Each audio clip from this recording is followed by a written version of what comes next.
Today we're joined by senior captains Danielle Shufelt and pitcher Vannah. Guys, congratulations on the NCAA tournament seeding, number 5 seed. You're going to play Springfield College on Thursday down at Babson Park, at Babson College campus. Guys, just a tremendous season overall. Obviously, 3rd conference championship in a row. And it'll be, again, your 3rd NCAA tournament appearance in a row. You guys have been part of all of those appearances. And now, having that experience playing in those tournaments, what do you think it's going to take this year to push farther and hopefully advance beyond the regional tournament?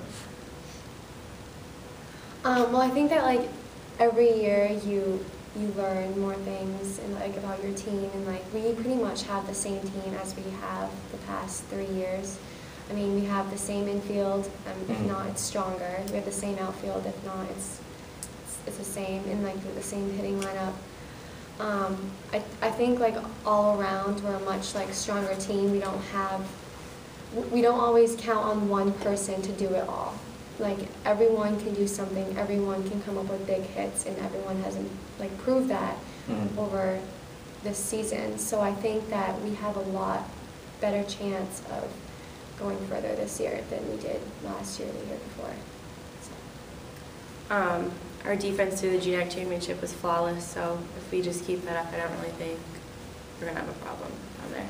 I mean, our pitching hasn't been that bad either, so.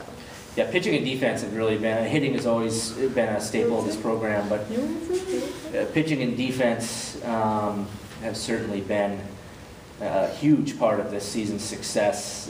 Opponents hitting just .218 off the Monks pitching staff this year. And Kayla, you in particular have really taken off this year, lead the team in innings pitched and various other pitching categories, 11-6 on the year, and you're coming off a GNAC tournament most valuable player honor. What has worked for you this year? I mean, you haven't pitched that much prior to this year. You've been in the mix, but this year you've kind of emerged as 1 or 1A, if you want to say, with Ray Copen. But what kind of clicked this year? I think it's always been there. I just I don't know. I think I've just got more of a chance this year, so I've kind of come into my own. I feel more comfortable out there, so it helps having a defense behind you that you know is not going to just let a ball go by. They're going to do everything they can to stop it, and I got to give a lot of credit to them. So. Right. Very true. Danielle, a tremendous senior season for you. First team all-conference. Second player to reach 200 hits in their career here at St. Joe's. Yesterday tied the single season hits record, 75. He scored 50 runs, 22 stolen bases in as many attempts.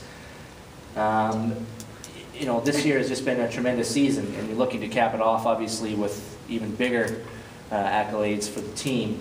But what this season has driven you? Is it kind of a senior thing where you know that the end is coming and you really are driven to have a strong year leaving this program? Yeah, I mean, coming off last year, I really wanted to turn things around. Also, yeah, it is my last year, so I guess I'm more determined. It means a lot more to me. I'm not saying it hasn't meant a lot in the past, but now I know like what it really feels like to. Yeah, something's a little different when you're a senior. And I've just been like, confident, and it's been nice to have like my coaches behind me and like my teammates always like there picking you up. So right. Yeah, it's been nice. So. Well, what you said earlier about the lineup being solid, like 1 through 8 or 9, it's really anybody. It could be anybody on a given day having that big day, that big hit. Yep. Of course, last year you had the masher, Leveroni. I should mention she might be watching this, and she'd be probably angry at all of us. Probably one of the best hitters, if not the best hitter in program history. But you're right. You're not really dependent on one player. It's really kind of anybody's game.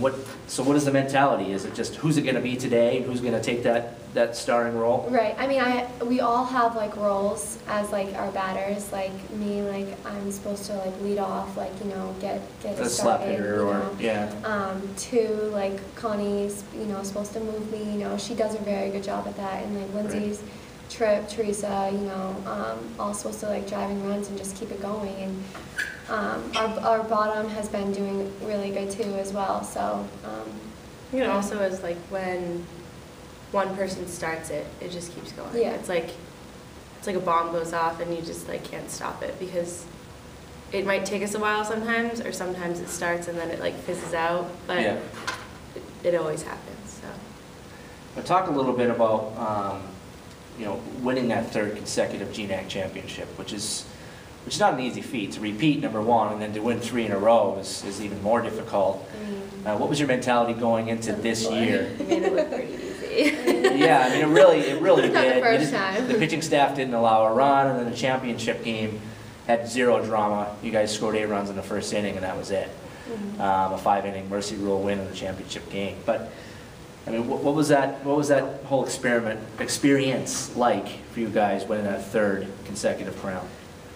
I feel like after our J-Lou game on, what was it, the Wednesday or Thursday? Yeah, the play-in game, extra inning game. We knew that was going to be our biggest game. No matter who we were going to play, we knew that was going to be our biggest game. That girl was probably one of the best pitchers in our conference, and it was going to be a pitching duel the whole game. So we knew that once we pushed that run across, we were going to win the game because they weren't going to score off us. So we, of course, after winning that game, we were pretty confident that no matter who came in our way, we were going to push them out. Yeah, I think like this year we expected to win. Like I feel like we.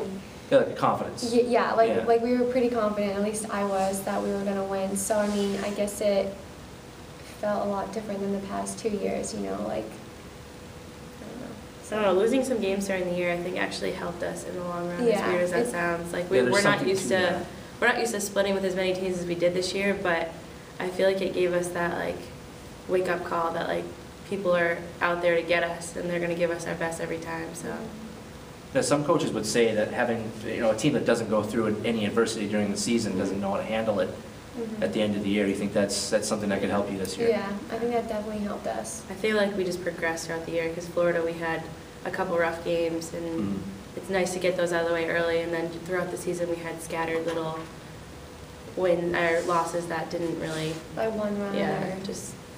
You mentioned like the wake-up calls, like the first game of a doubleheader. I think there were 6 conference all 6 of your conference losses came in that first game, and then more often than not, the second game was a blowout win for St. Joe's. So that's the wake-up call you're talking about.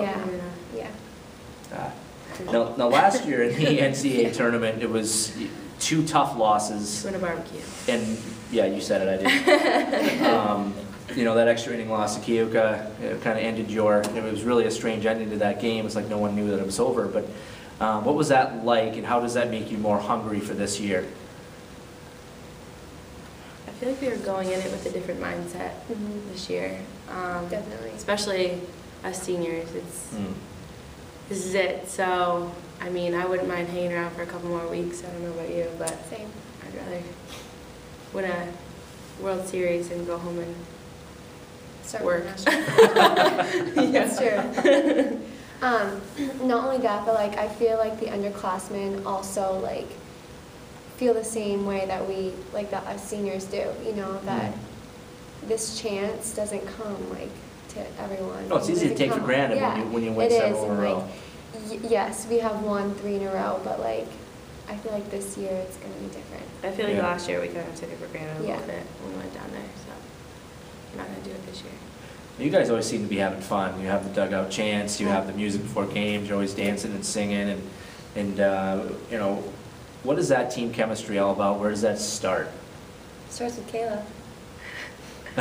I've always been taught that if you take it too seriously, you're not going to have fun and you're not going to do well. So I've always been raised to be very loose, but like very serious at the same time. So like if my players behind me don't feel comfortable with me on the mound, then we're not doing our job. So when I'm out there, I like to look at them and they kind of make a joke or laugh or smile on the mound so that they feel more relaxed and loose, that they can do their job. So, and singing before the game is just a little ritual we kind of started this year. We're kind of superstitious. Yeah, it's just. Of course, we only see that at home. Will that continue? Does that happen on the road? Will it happen at the NCAA tournament? Oh, yeah. You guys you should have said to the GNAC championship. Yeah. Have you ever seen Pitch Perfect? Yeah. Let's just say we sang every song in the Pitch Perfect movie, and we were great. You were great. Yeah, it's on Facebook if you want to check it out. If you want to like post it to like the St. Joe's, whatever website you guys have, that'd be pretty cool. All right, this interview went down in a hurry. All right, guys. Well, congratulations on the 5th seed. That's a good spot for you guys playing Springfield College and UMAC champs. beginning on Thursday. We don't know the time yet. We'll find out today, and we'll get that out to everybody. But good luck down there. I know everybody will be following, and congratulations again. Thank you.